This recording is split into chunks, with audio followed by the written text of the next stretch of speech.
Bata pa lang ako, nakitaan na ako ng potensyal mag-isang star.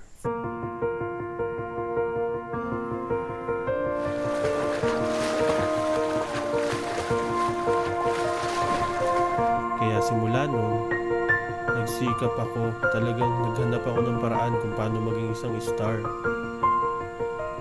I've been to different places.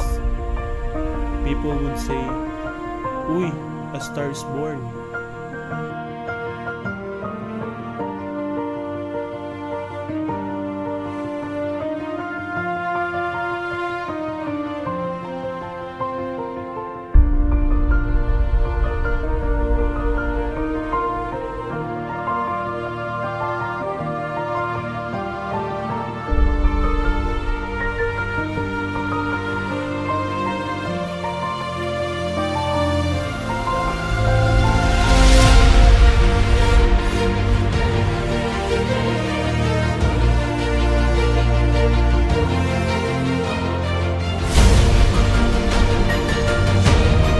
Ngayon, isa na akong star at wala na akong ibang hihilingin pa.